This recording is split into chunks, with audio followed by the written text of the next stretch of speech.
Hello out there. Hello. Welcome to our podcast. I'm Ben. And I'm Cammie. And we've been together for 20 years. We can't just say have that 6 every kids. time. Because then it's just like saying we're married, except for it's like just bragging about something else. So just say, hey, I'm Cammie. What's up? And I'm with this guy. I'm 38 years old. And this guy, Ben, has the biggest beard of anyone I know. You can brag about it. But let's talk about what we talk about on this podcast. We talk about real stuff. Yeah, like what's going on in our life.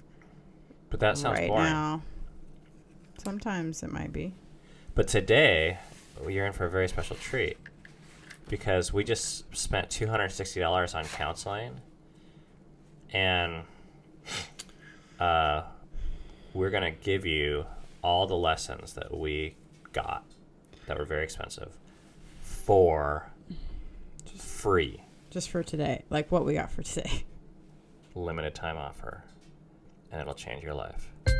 You're listening to the Fight for Together podcast. So I'm feeling a little sick right now, so I'm not going to be smoking tonight. Sounded like the responsible thing. We're using 2 matches? Yeah, we usually use 2 matches. I never use 2 matches. That's not true. I use 2 matches if it's like crazy windy outside. Oh, yeah, okay. I never use 2 matches inside. Okay. Cammie's lighting her cigar now. It was tempting to join her. But I'm going to just drink in my tea.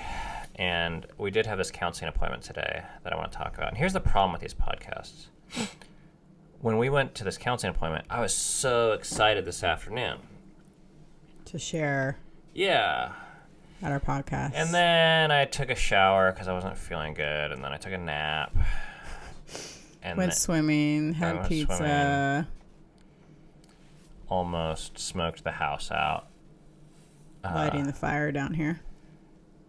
And now here it is, 9:30. And I'm like, what did we talk about at counseling this morning? Yeah. But we took notes, and we're going to do the best we can because I think this could actually, like, some people out there might be able to relate to this. That's my guess. Yeah, hopefully. So can you tell a story? So I have had this problem our whole marriage. And it has to do around... That's how we should have started the podcast out. Dang, that's a sexy hook. It has to do around when Ben and I are in a conflict, when he's hurt or disappointed from me. He has a certain thing he does. I have a certain thing I do. But for me, it causes so much pain that I felt like I want to bring this up in counseling because I've dealt with this for almost 20 years now. And it's gotten better, but it's still feels like a very debilitating thing for me. So what happens is Ben feels or gets hurt or disappointed, and then I feel like he withdraws from me, and like his emotionally and physically, and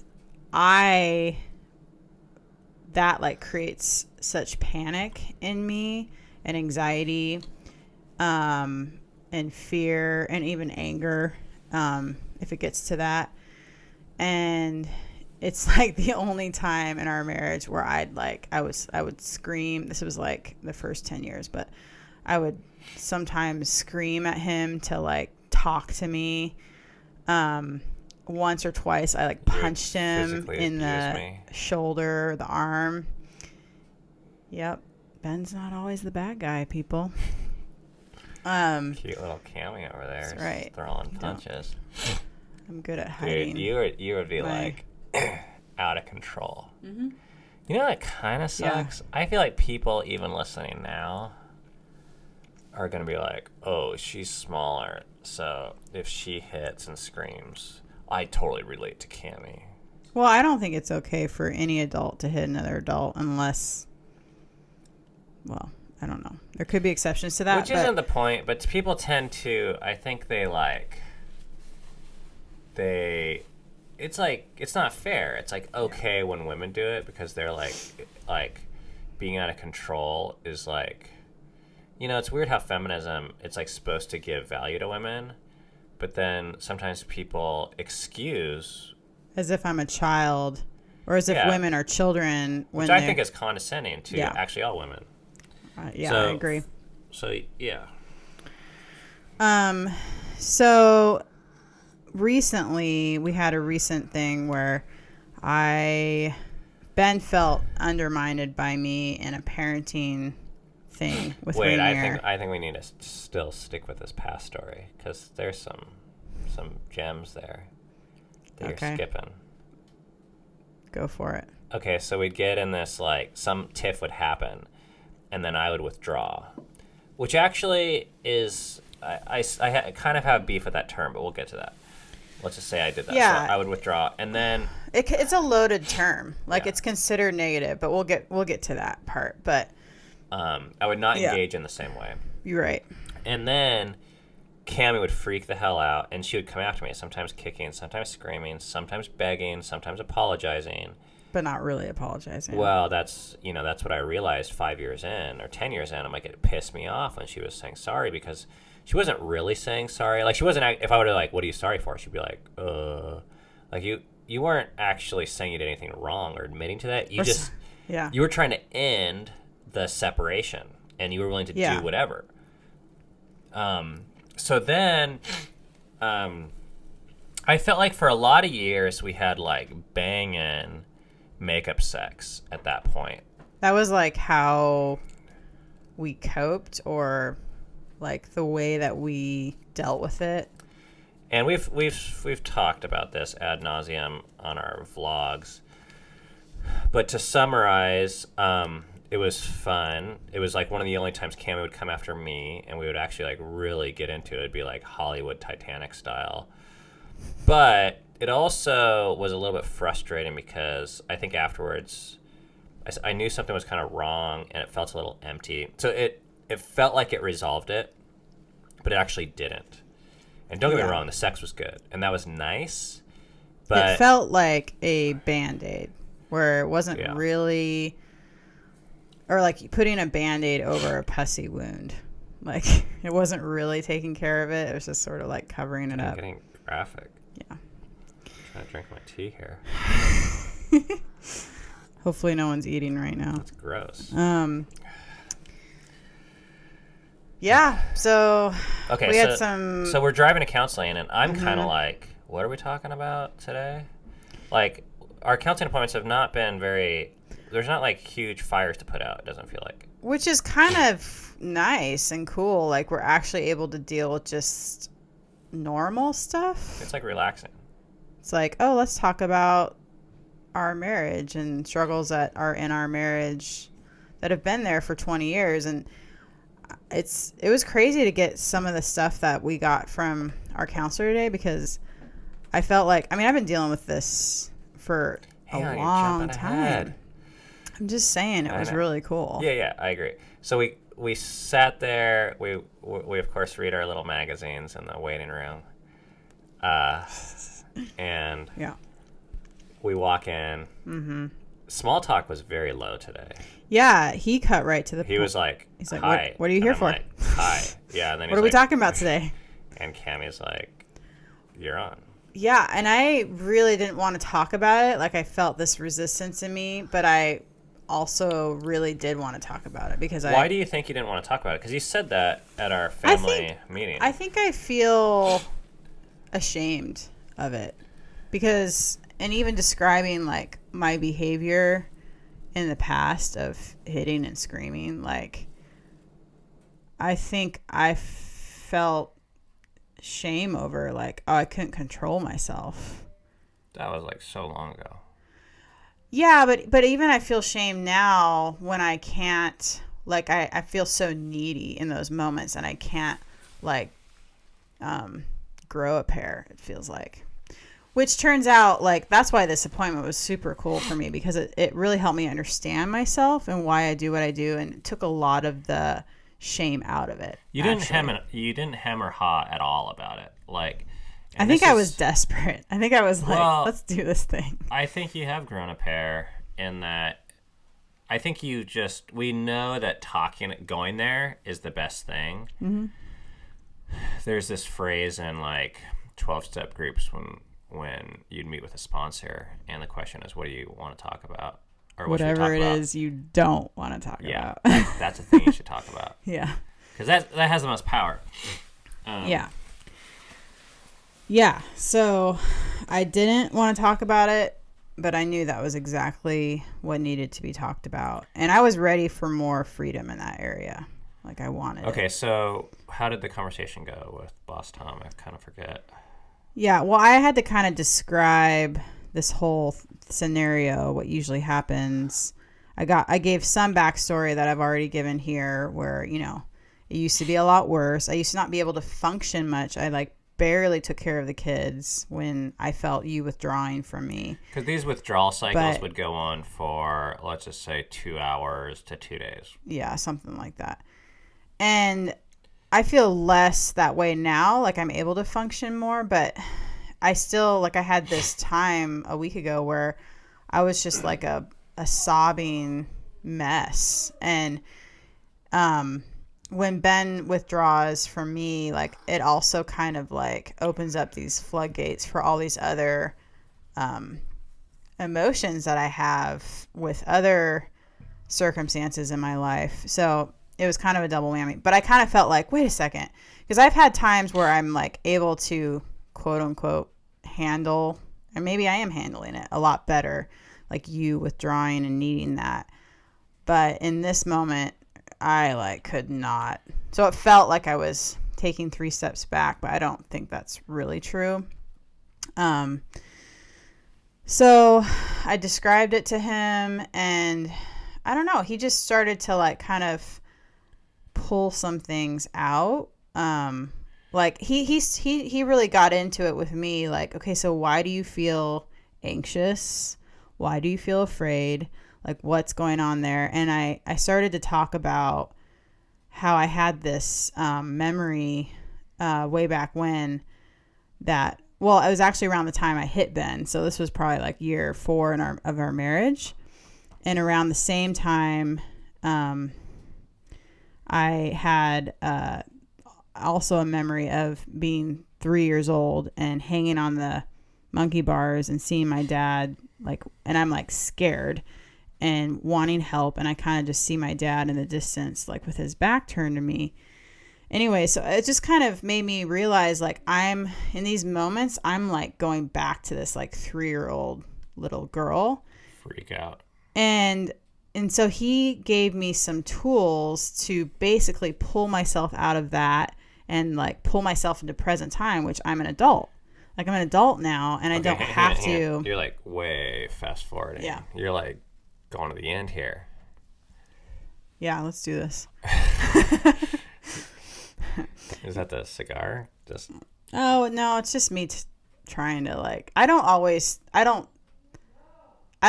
think I've realized, like, I don't tell stories very linearly. Like, I'm kind of all over the place, and Ben is more linearly that way. So he kind of, like, I'll just start talking. He's like, well, wait a second. Like, what about da-da-da-da-da? And I'm like, so there's okay. this moment. First of all, like, for me, I'm listening to you share this experience about our fights. And that's just a weird position. It's a little bit vulnerable, but we trust this guy. We've been around for a while, so it wasn't that difficult. Yeah. But you were talking for probably like 20 minutes. Yeah. And I didn't say a word. Yeah. Right. And there was a few times I kind of wanted to interrupt. Yeah. But he even pointed out how good you did, or I don't know if that's a thing to say, but like you were being honest, but you weren't like accusing me, but you were, you know, I don't know. It was just really cool. Like, I think when I think of marriage counseling, I think of the chick being like, dude, he never cares and he's always doing this and he doesn't pay attention to me. And then he's like, you never give me sex. And then it's all just blaming. Well, that comes from like years of working on myself and seeing and having this awareness that blaming you isn't going to help anything. Like, there's actually something wrong with me, quote unquote wrong. I don't mean, but just like the problem actually lies with me of health that could be grown in. Yeah.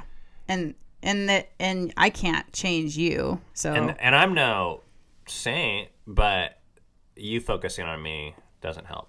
And me focusing on you doesn't help. Okay. No. So you're going on for 20 minutes. Yeah. And I'm just like listening and he's asking these questions. Yeah.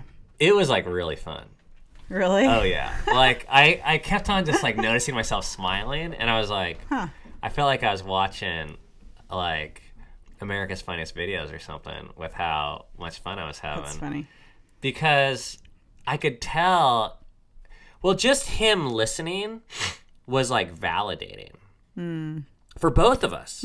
Because the questions he was asking you, because you said, oh man, this was the clincher.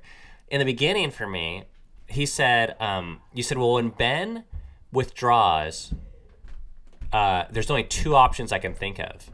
And you said that he's trying to punish me or teach me a lesson or something like that. And he's like, those are the only two reasons you can think of? And I was just like, whoa.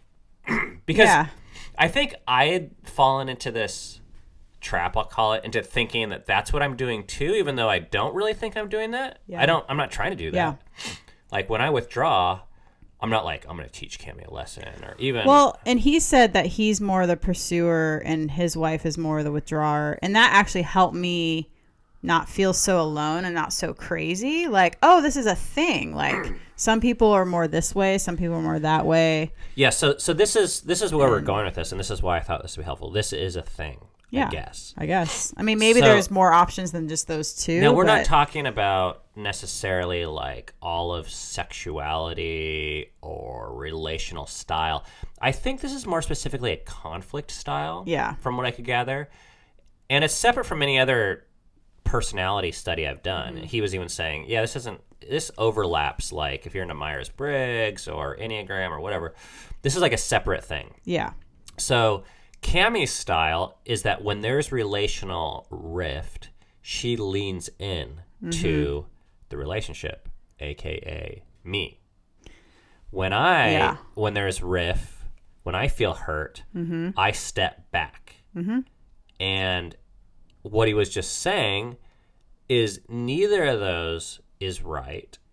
Neither of those is wrong. Yeah. Those are strategies that different people use to find peace, to deal with pain. And even resolution. Like it's how they deal with resolution. And to reduce anxiety. This is kind of like what, so there was this moment where he asked this really kind of funny question. He asked you, like, what is it?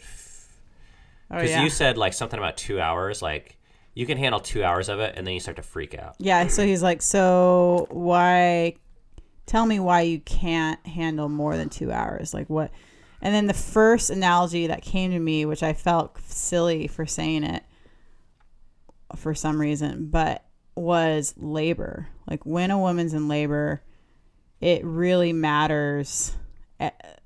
The time really matters. Like, because it's especially near the end, because it's so excruciatingly painful that 4 hours is a world of difference from 2 hours. And then he was like, that is a fantastic example. And I was like, oh, thank you. But I guess what it pointed to was how painful it is for me to be in that place, be in the conflict place. Turns out, and I still am having a hard time believing this, but I want to. Turns out Ben, after he shared his thing, he's in as much pain as I am But my pain is more like you can see it more, maybe. And maybe that's why I validate it more. You can see it more. I can see it more, yeah. And maybe you can't even. I can't, but when you cry, I see it. Yeah. And that's why it's actually helpful for me when you cry, because I'm like, oh, I'm really sad that you're sad. Yeah. But he said that for someone like me looking at Cammie, because I don't feel pain in that same way, I almost think she's making it up. Like, he says that's a very normal thing, is because I'm doing fine. I mean, it still kind of hurts, but... So your pain is maybe at the same level as mine, but it's not as acute? I guess that's interesting, because... No, just as acute. It is just as acute. Okay. Well... Yeah. It comes from different sources. So that was like the double, like that was the moment for me. Like that was the moment in the counseling session when he looks at me and he said, so Ben's pain, and he was like looking at you, but he was pointing at me and he said, the pain that Ben feels when you keep on stepping in is the same pain that you feel when he steps back. Oh, so you feel the pain when I'm scratching at the door. Yes. Because our counselor used animal analogies, which I actually think are helpful. They're not supposed to be demeaning at all. But like I'm like the dog that like scratches at the door like, let me in, let me in, let me in. And Ben is more the... Incessantly. I'm the hedgehog. And yeah, or turtle, whatever that you just like retreat. Like boom, you I'm go like, into okay, your... this hurts. I need some time. Yeah. And I love you. I'm not thinking about divorce.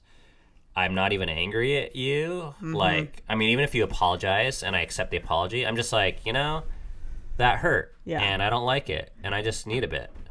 And Ben has said in so many words those things to me in the past, but I like can't really believe it very well. And I'm hoping after today I can, at a deeper level, believe that, because our counselor gave me some tools, really both of us. But for me, he said, I think because he's more the pursuer type with this.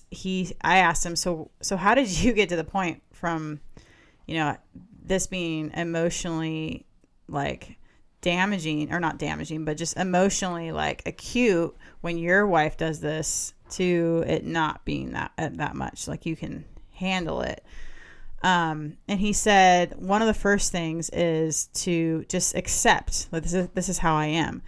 And I think that was really helpful for me, because I think I've always seen this as like a weakness of mine or a brokenness of mine, and just to see it as like, this isn't something that just needs to like go away, because I think all these years have just been like, when is this stupid thing gonna go away and I'm not gonna feel this needy in these moments? Like, I really hated it. I hated that part of me.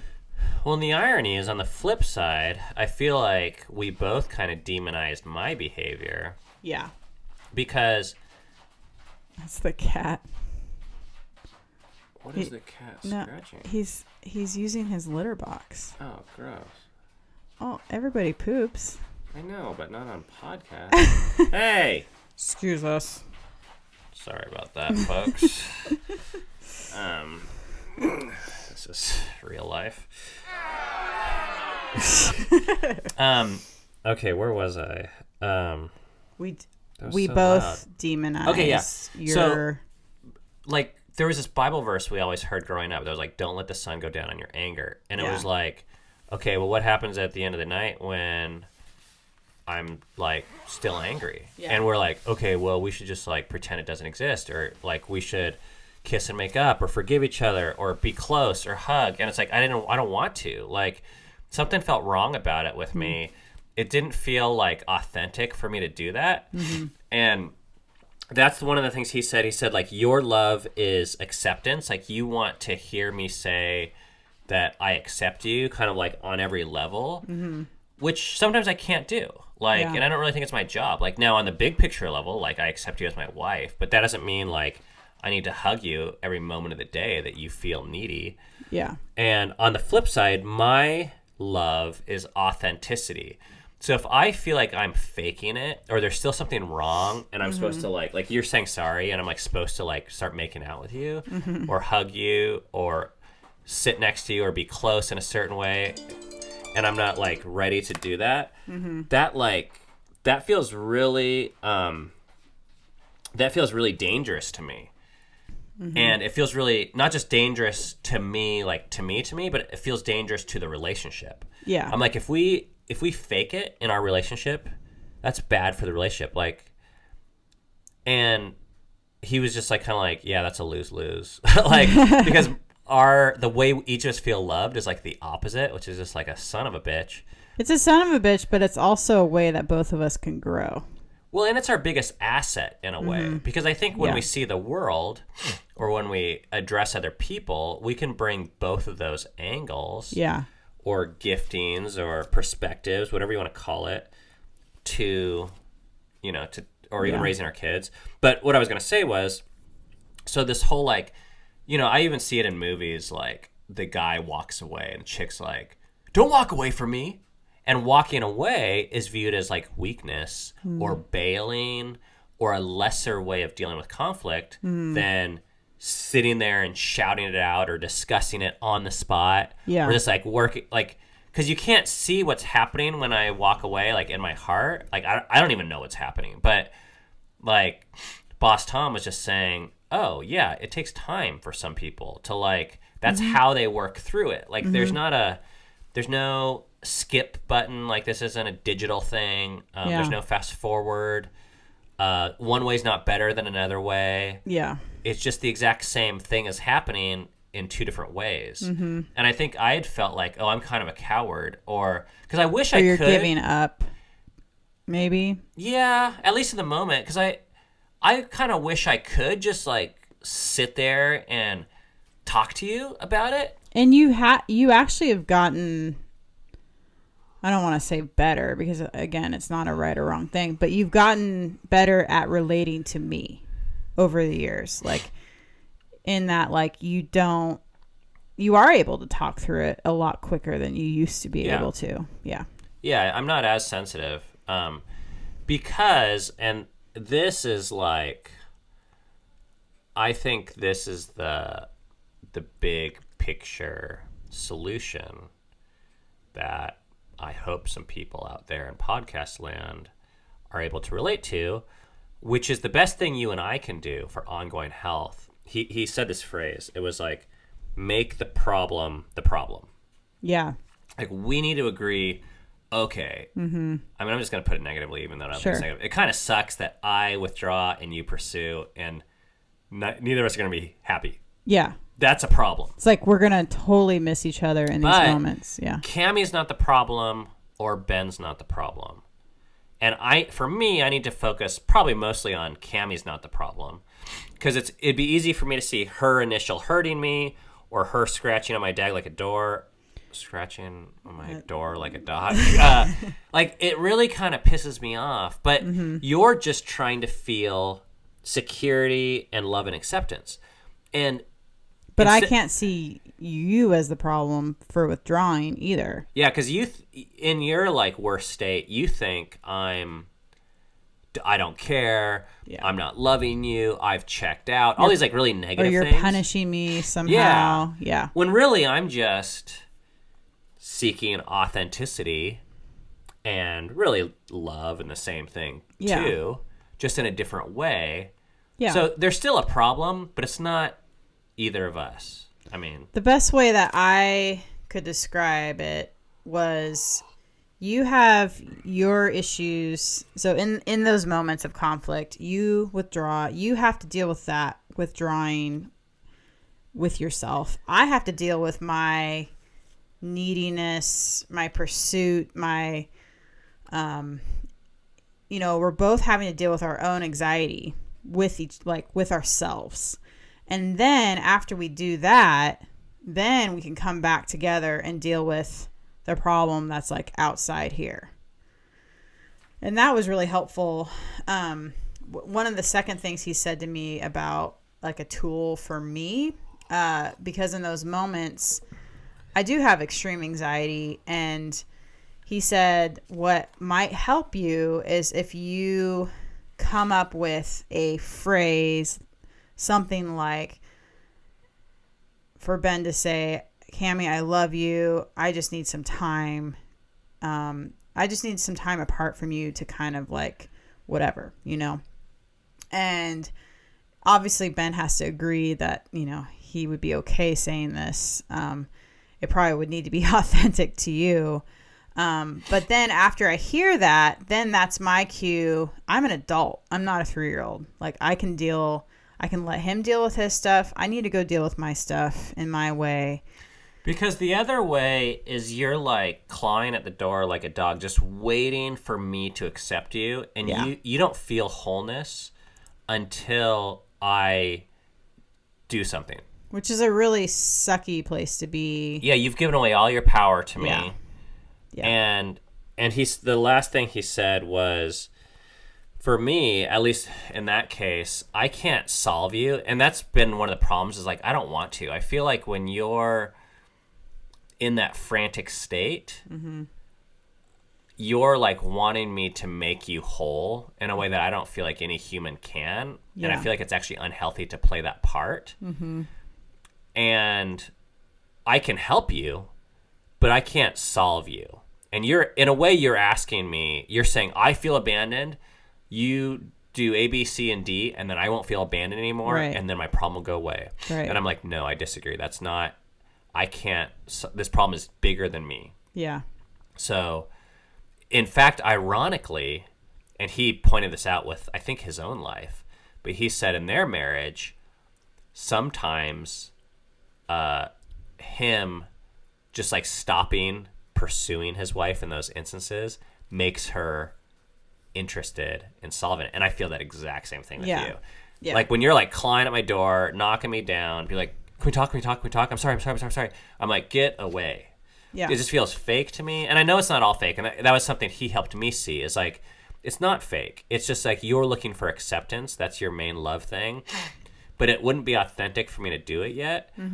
But then the second you're like, okay, you know, I gotta go deal with my stuff. I'm done with this. Take as much time you need. I'm like, and I'm like interested. Yeah. And I don't think it's coincidence, and I don't think it's just manipulation. I think I'm actually like, I then feel like, oh, I can engage now. Yeah. It's so weird. It sounds really manipulative to me. That's why I even was confused by myself, because I thought, oh, I'm just trying to like exhaust her or something. But there is something that switches when I feel like. Well, I like to think of it as we're respecting our own personhood. Like this is how you're wired, and I need to respect that. This is how I'm wired. You know, you need to respect that. And we need to respect even ourselves, like in that, like accept it and say like, this isn't bad. Like this is just the way we are. But it's like so hard to imagine someone else's pain when you don't experience it that same way. Yeah. That's what I realized. And he helped play that kind of like role, because he was saying, listen to Cammie. She's saying that this is like being in labor. It's that painful for her. And I'm like, I mean, I've seen you cry, and I know it's hard for you, but I'm also like, what? Like, how hard can this be? And I think you do the same thing. I do the same thing. We haven't even talked about my pain. My pain doesn't even feel real because, you know, and maybe this is a time to talk about this, because my personality, people see me, and I see myself as being strong-willed, opinionated, in control, and bold, and this and that, which is true in a certain setting.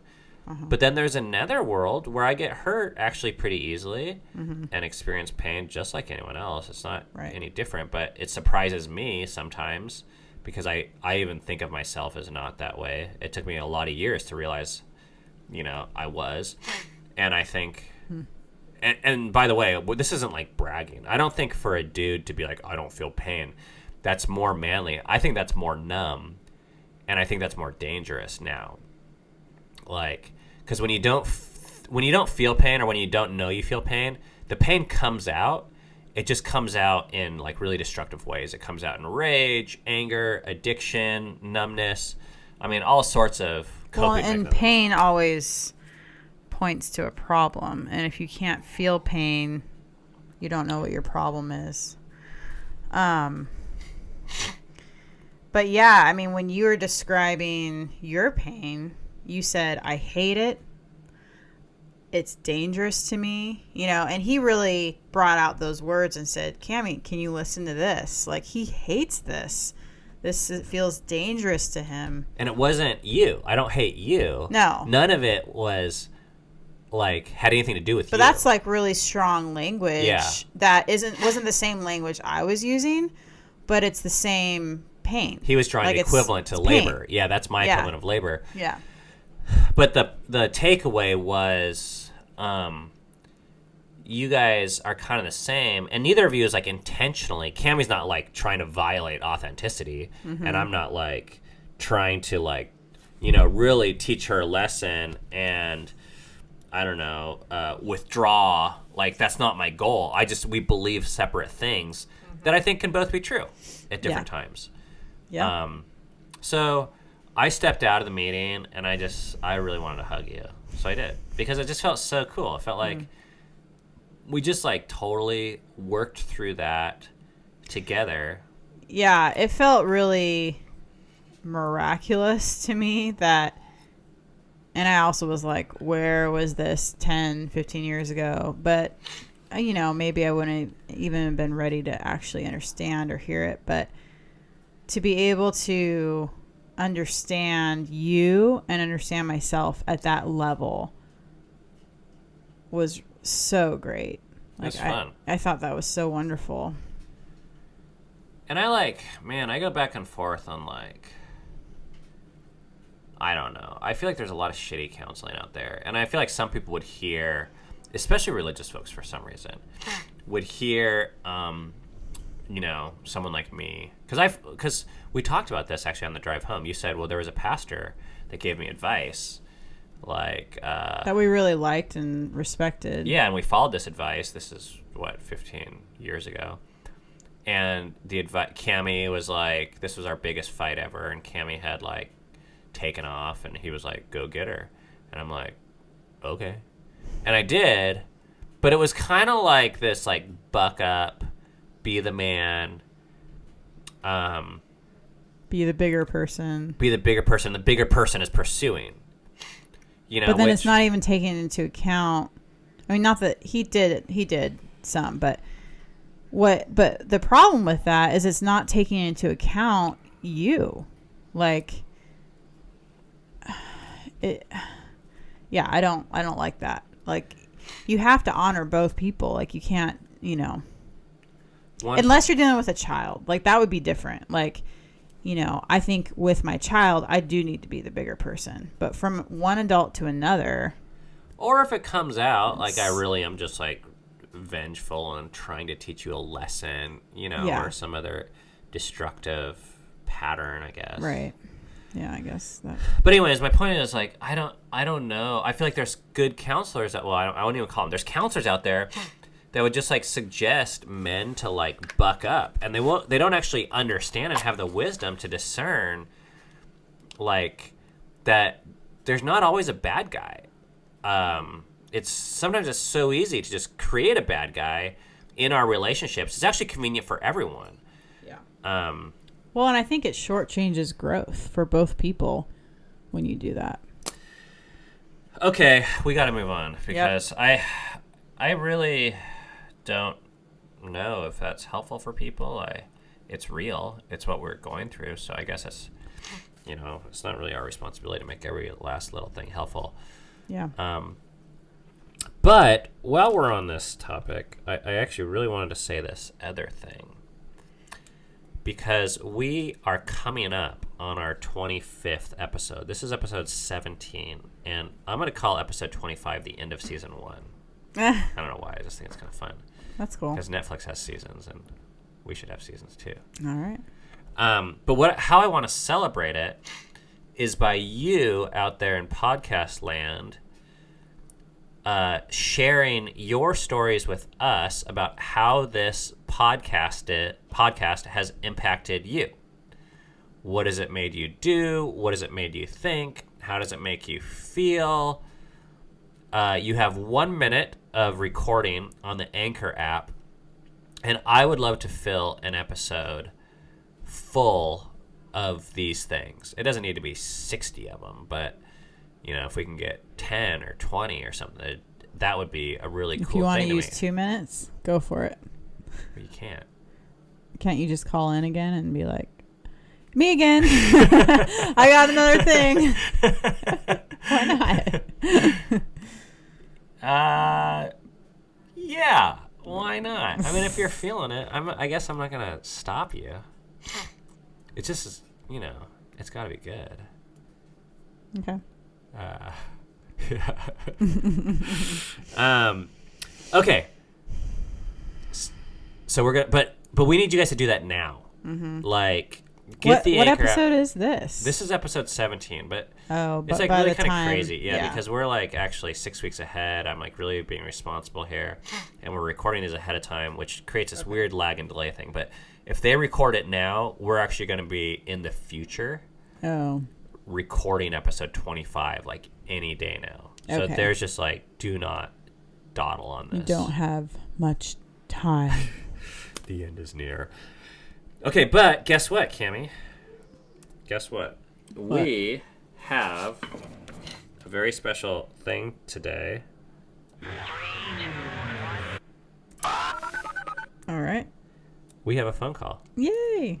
Faith saved everyone from getting the crickets. She saved our ass. Not ours, the listeners, because they're the ones who we cricket. And Right. here is her message. You haven't listened to it yet, Cammie, so you got to pay attention. Hi, Ben and Cammie. My husband and I had the following question for you both. Given that the both of you curse around your kids, do you allow your kids to curse as well? If so, when is it appropriate for them to curse? If not, how do you communicate to them that it's appropriate for you to curse, but not for them? Thanks so much for taking our question, and we love your podcast. You are welcome. That's funny because just the other day, one of our older kids was just dropping the F-bombs. Actually, she was... Oh, dang it, I gave it away. Who cares? She was really upset at another one of our kids, and she was just going at it and just like, whoa. And I sat there and I was like, I guess I just don't have a problem with it anymore. But I did. I used to. Like, I used to be like, ooh, like, I used to have some sort of like visceral reaction when I heard like swear words come out of my kids' mouths. So first of all, we don't call it cursing around here. Or bad words. Yeah, but and the question Faith asked, do our kids use curse words? We just don't call it that. So I don't know if that changes anything, but yeah, for some reason, like, because I actually think there are things like called cursing or curses, like that are like calling down bad things on people, I guess. Yeah, I don't like that. Which we wouldn't. Which could be done that. with F-bombs, I guess. But if the question is, do we allow swear words, which I think it is, we don't have a rule against our kids using swear words, do we? No. I don't have a But problem. we have like talked to them about just being sensitive. But I don't even know if I believe that anymore. I mean, yeah, I do think it's good to be sensitive around other people. For me, like, okay, so here's the nutshell, and Faith has been around a bit, so I think she knows our viewpoints on why we are okay with swearing, because I don't think words are good or bad in themselves. Like, they're just words. Like, I mean, there's a whole philosophy behind this, like separating language between symbol and meaning and blah, blah, blah, blah. But so we could arbitrarily say, okay, even though we don't believe words are bad, these are words you shouldn't say. But actually, like, I think a lot of kids swear. They just don't do it around their parents. Like, they swear at school. They swear online, obviously. Yeah. And I just don't have a problem with it. I don't see... It doesn't inhibit anything. Now, there's always... I won't call it a rule, but there's always a strategy that's very important, which is to use the best communication possible for your given audience. Right. Otherwise, I just think you're being dumb or insensitive or ineffective or all sorts of Or other things, but you're not being tone deaf. Yeah, like, you're not being evil. You're just it's not going to work very well if you go to grandma's house and you're like, "What's up, bitch?" Like I mean, you could probably do that with I do that with you. I mean, and there might be some really hip grandmas out there that could handle that, but most dude, or just grandmas from the fucking hood. That's true. But yeah, I mean, so I think she asked, how do you determine what's appropriate? Now, I think the problem with the word appropriate is sometimes, sorry, I'm dissecting every single word she said, but a lot of times what people mean when they say appropriate is it right or wrong? Is it morally? Because parents say these things like, that's not appropriate. And they say it with this condescending tone. But kids do things that are inappropriate all the time. I mean, Rainier today, what was he like? Cookie? No, I'm not talking about the way he deals with ranch dressing at a restaurant. No. Flea put her whole finger in the Parmesan cheese shaker at the pizza place, and we're like, "No, don't do that. That's not appropriate." But that's Right. not a moral thing. No. Where you're just teaching kids, "Hey, that finger that's probably been in your eye, ear, butthole, and wherever, you don't put it in Someone else's cheese. Yeah, it's This is not cool." And I don't think Sorry. it's appropriate to be scratching the litter box, by the way. Oh. During a so podcast. the cat wasn't being the cat was not appropriate. being appropriate either. But what can you do? You got to educate Flea and the cat and kids on how to use language. So if they, with your peers, if they're swearing, I'm like, whatever. Well, I think I would have to steer if Flea was dropping F-bombs left and right. I would have to steer her a lot more than say if Dove was, because she actually doesn't have the Dove more knows how to use it in the more appropriate way. I mean, not always, but more so than Flea. So I think the age of your kid matters too. Yeah, it's really not appropriate for Flea to swear hardly ever, because no one is gonna hear it well. They'll always, in our culture, but there's certain words that people are just gonna be so appalled by that they're not gonna be able to understand the message that Flea is saying. So Right. I wouldn't encourage her to use those words. In fact, I would say, hey, those are inappropriate because you're not gonna be able to communicate well. But to our kids with their peers, or to us, it's language that we use around the house because I think sometimes it works the best to communicate something. Right. And we're not opposed. I just don't think there's an issue. I don't know what the issue would be. Mm-hmm. I don't know why we make up words and be like, these are good ones and those are bad ones. And it's there's enough rules on this planet as there is. We don't need more. Yeah. We were just watching Almost Famous, and there's this scene where the mom who's more religiously strict or morally strict, but yet she's wants to be in relationships so bad with her kids. But anyways, the kid knew he couldn't say the word fuck, so he said, or no, it was the teenage daughter. So instead she said fack. And then the younger boy was or the mom totally took it as, oh no, she actually said the F word, the F bomb. And the little kid was like, well, actually she just said fack. But the funny thing, this is so funny because she was trying to express herself to her mom, and even though FUCK wasn't appropriate, she still did it the way that she could do it. So it's kind of funny that way. But that's a great question, though. I really think that's a fun one. That is a good question, because it actually brings out a lot of other. The whole appropriateness. And it is weird discussion. Hearing kids swear. I mean, I think, I don't want to say it's not weird. Just for us, talking about sex is weird with our kids. It feels kind of funny because we didn't have that background where we had these conversations with our parents or see them happen in our culture. So it's uncharted territory. But that's okay for us. We want to decide before we come down and create this rule. And we might not even make it a rule, but you kind of you know those rules where they basically are rules? I mean, but they're not. The unspoken rules. Yeah, where it's like, okay, you don't wear that. And if you do, we're not saying anything's wrong with it technically, but really mom makes these comments about it all the time or something like that. Yeah. But that does bring up a whole point of like, I mean, you were talking about the hood, like words and how they're used is such a cultural relevant thing, which actually takes away to me that it makes it more amoral then, because it's like, it all has to do with like the culture that you're raised in. Because there's some cultures where, you know, the kids and the parents and the grandparents are like swear all the time, you know, and it's not like a big deal to them. It doesn't. Because it's their culture. Can I just say this? I think Christians are idiots when it comes to language. Like, they use words inappropriately. They use words that are really for their sole audience of themselves, that no one else even knows what they mean.